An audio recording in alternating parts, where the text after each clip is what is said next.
Welcome back to Simply Debbie Sue's Southern Whispers. I hope each and every one of you had a blessed Thanksgiving. Let's get back into the story today, and this is the introduction.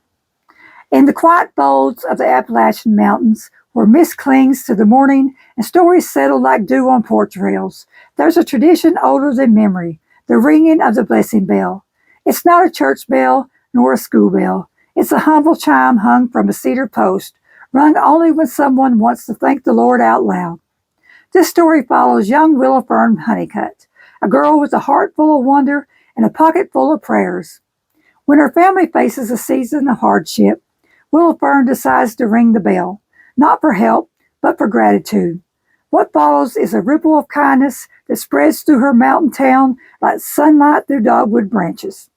This story is called The Blessing Bell. Willowfern Honeycutt lived in a crooked little house tucked between two ridges, where the wind carries hymns and the creek whispers secrets.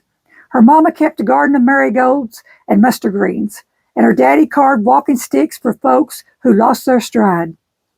On the edge of their property stood the blessing bell, a rusted iron bell hung from a cedar post, with frayed rope and a carved wooden sign that read, "Ring if you're thankful. The Lord's always listening." Most folks rang it after good news, a healed loved one, a bumper crop, a baby born healthy. But that November, the Honeycutts had no good news. The garden had failed, Daddy's back had gone out, and Mama's hands were too tired to quilt. Still, Willowfern woke early one morning, tiptoed through the frost, and rang the bell.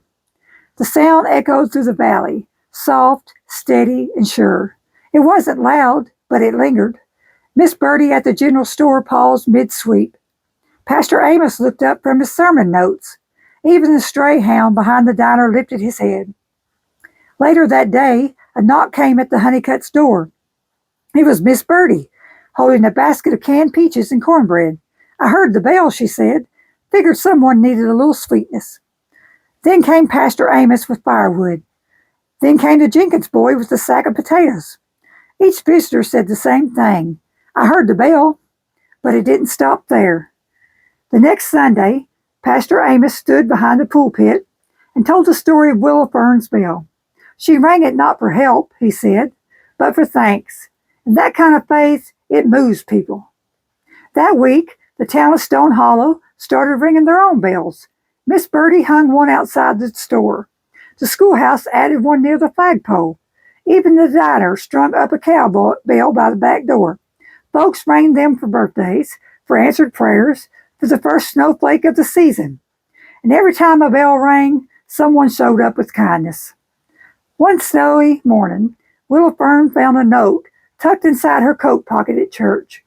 It was written in shaky handwriting and signed only, "A neighbor." "I was feeling forgotten. Then I heard your bell. It reminded me that God still sees me. Thank you." Willowfern didn't know who wrote it, but she folded it carefully and tucked it into her Bible right next to Psalms 100. So the reflection of this story is, the blessing bell didn't fix everything. The garden still needed tending. Daddy's back still ached. But the Honeycutts were no longer alone. And Willowfern's small act of thanks had become a chorus of grace across the valley. Sometimes it's not the loudest voice that changes things. It's the quiet one that dares to speak first. So if you've got a reason to be thankful, let it ring. Whether it's a bell, a prayer, or a whispered thank you, send it out. Because somewhere, someone's listening, and grace has a way of answering in echoes. I hope you enjoyed the story today. Come back next week. Thanks for listening. Bye-bye.